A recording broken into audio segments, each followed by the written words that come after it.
नमस्कार मित्रों। वेद और पुराण हमारे आध्यात्मिक और अलौकिक जगत के कई रहस्य का परिचय करवाते हैं, जिन्हें जानकर कोई भी मनुष्य अपने जीवन की गति को सुधार सकता है। आपने हमारी वीडियो वैकुंठ लोक भाग 1 और 2 में वैकुंठ लोक के कई रहस्य को जाना। आज की इस वीडियो में हम वैकुंठ लोक कैसा दिखाई देता है और हमारे शास्त्रों में वैकुंठ लोक का कैसा वर्णन किया गया है, साथ में मोक्ष के बारे में भी इस वीडियो के माध्यम से हम आपको बताएंगे। आध्यात्मिकता एवं ज्ञान वृद्धि हेतु हमारे चैनल सनातन ज्ञान धर्म को जरूर सब्सक्राइब कीजिए।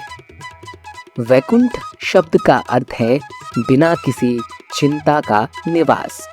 वी का मतलब होता है नहीं और कुंठ का मतलब होता है चिंता। इसके अलावा वैकुंठ शब्द की और भी व्याख्या की गई है, जैसे कि जहाँ कुंठ ना हो। कुंठ यानी कि निष्क्रियता, अकर्मण्यता, निराशा, हताश, आलस और दरिद्रता। इसका मतलब यह हुआ कि धाम ऐसा स्थान है जहाँ कर्महीनता नहीं है, निष्क्रियता नहीं है, अकर्मण्यता नहीं है, निराशा नहीं है, हताश नहीं है, आलस नहीं है, दरिद्रता नहीं है। ऐसा है ये परम पवित्र धाम। पद्म पुराण के पाताल खंड में वैकुंठ के कई नाम बताए गए हैं, जैसे कि मोक्ष, परम पद, अमृत, विष्णु मंदिर, अक्षरधाम, परम धाम, वैकुंठ, शाश्वत पद, नित्य धाम, परम व्योम, सर्वोत्कृष्ट पद तथा गोलोक धाम। अब हम पद्म पुराण के पाताल खंड में वैकुंठ का जो वर्णन किया गया है, इसके बारे में जानते हैं, तो इसका श्रद्धापूर्वक श्रवण करें। पद्म पुराण में बताया गया है वैकुंठ लोक अनेक जनपदों से व्याप्त है। वे रत्नमयी मकानों, विमानों और मणिमय महलों से सुशोभित है। इस वैकुंठ के मध्य भाग में भगवान श्री हरि की साकेत नगरी है, जिसके चारों दिशा में 4 द्वार है।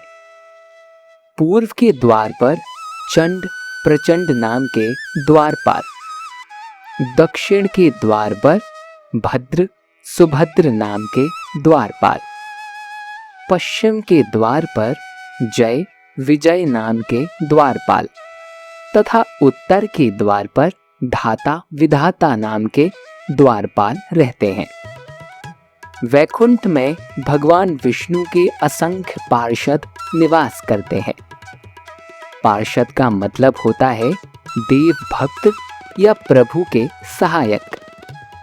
इन पार्षद का रूप भी भगवान विष्णु के जैसा ही होता है। यह पार्षद गले में कौस्तुभ मणि की जगह वनमाला धारण करते हैं।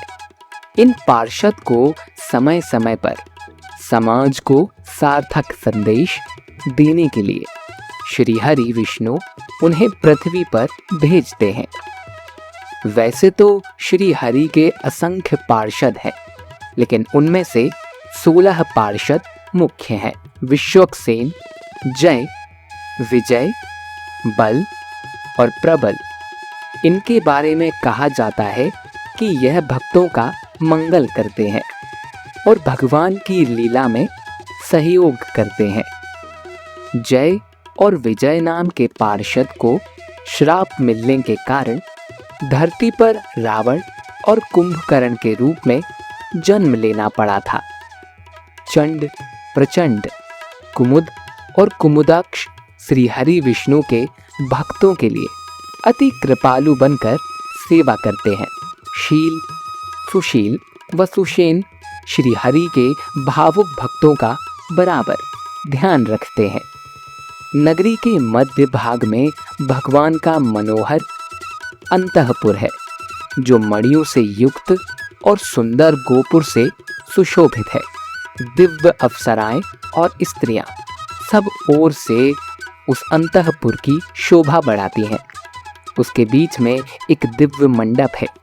वह मंडप रत्न का बना है। उसके मध्य भाग में अष्टदल कमल है, जो उदयकालीन सूर्य के समान कीर्तिमान है, जिसमें परम पुरुष भगवान विष्णु भगवती लक्ष्मी जी के साथ विराजमान होते हैं। भगवान का शिव ग्रह नील कमल के समान श्याम तथा कोटि सूर्य के प्रकाश समान है। वे तरुण कुमार से जान पड़ते हैं। सारा शरीर चिकना है और प्रत्येक अवयव कोमल और खिले हुए लाल कमल जैसा है। हाथ तथा पैर अत्यंत मृदुल प्रतीत होते हैं। नेत्र विकसित कमल के समान जान पड़ते हैं। सुंदर नासिका, मनोहर कपूर, शोभा युक्त मुख कमल, मोती के दाने जैसे दांत और मंद मुस्कान की छवि से युक्त मूंगे जैसे लाल लाल होंठ है। मुखमंडल पूर्ण चंद्रमा की शोभा धारण करता है। कमल से मुख पर मनोहर हास्य की छटा छाई रहती है। भगवान की गालों में परिजात और मंदार के पुष्प शोभा पाते हैं। गले में कौस्तुभ मणि शोभा दे रही है, जो प्रातः काल उगते हुए सूर्य की क्रांति धारण करती है। भांति भांति के हार और सुवर्ण की माला से शंख जैसी ग्रीवा बड़ी सुंदर जान पड़ती है। शरीर पर मुलायम पीतांबर बहुत सुशोभित है, जो बाल रवि के समान जान पड़ते हैं। दोनों चरणों में सुंदर कड़े विराज रहे हैं। उनके ऊपर की दोनों भुजा में शंख और चक्र के तथा नीचे की भुजा में वर और अभयंड की मुद्रा है। भगवान के वाम भाग में माता महालक्ष्मी विराजमान है। महालक्ष्मी के साथ भगवान विष्णु सनातन परम व्योम में सादर विराजमान रहते हैं। विमला, उत्कर्षिणी, ज्ञाना, क्रिया, योगा, ग्रही, सत्या तथा ईशाना, ये सब परमात्मा श्री हरि की पटरानियां है। यदि कोई वैकुंठ को प्राप्त कर लेता है तो वह जीवन मृत्यु के इस निरंतर चक्र से मुक्त हो जाएगा, अर्थात वह संसार के इस सागर से मुक्त हो जाएगा और इसी को मोक्ष कहते हैं। मोक्ष के भी कई प्रकार होते हैं और इसके बारे में भी आपको जानकारी होनी ही चाहिए। साहुज या मोक्ष, यह जीव परमात्मा में विलीन हो जाता है, अर्थात आत्मा अपनी पहचान खो देती है। सालोक्य मोक्ष, यहाँ जीव भगवान विष्णु के एक ही निवास में रहते हैं, अर्थात आत्मा को वैकुंठ में स्थायी निवास मिलता है। स्वरूप्य मोक्ष, यहाँ जीव भगवान विष्णु के समान रूप को प्राप्त करता है, अर्थात आत्मा का भी एक शरीर है जिसमें शंख, चक्र, गदा और पद धारण करने वाले 4 हाथ हैं। सृष्टि मोक्ष, यहाँ जीव को वही ऐश्वर्य और शक्ति प्राप्त होती है जो भगवान विष्णु को प्राप्त होती है। संपय मोक्ष, यहाँ जीव भगवान की निरंतर संगत में रह सकता है। मोक्ष की इस जानकारी के बाद आपके मोक्ष के बारे में काफी उलझने दूर हो गई होंगी।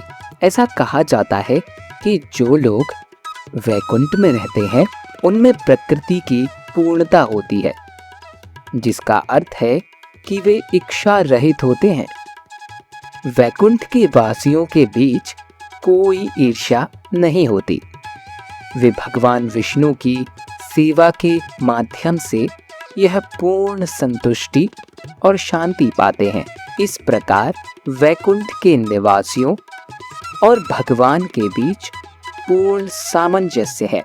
कहा जाता है कि वैकुंठ के निवासियों को विष्णु के प्रति यानी स्वयं की तुलना में लाखों गुना अधिक प्रेम है।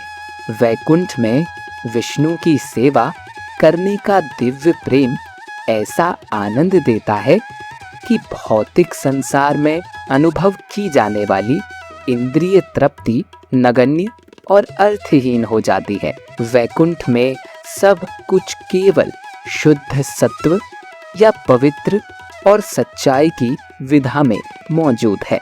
तो मित्रों, आज की यह वीडियो आपको पसंद तो आई ना?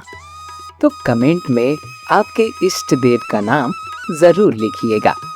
और ऐसी ही मूल्यवान बातों को जानने के लिए आप हमारे चैनल सनातन ज्ञान धर्म को सब्सक्राइब कर सकते हैं। तो मिलते हैं एक और ऐसी ही ज्ञानवर्धक वीडियो में। तब तक के लिए हमारी वीडियो देखने के लिए बहुत धन्यवाद।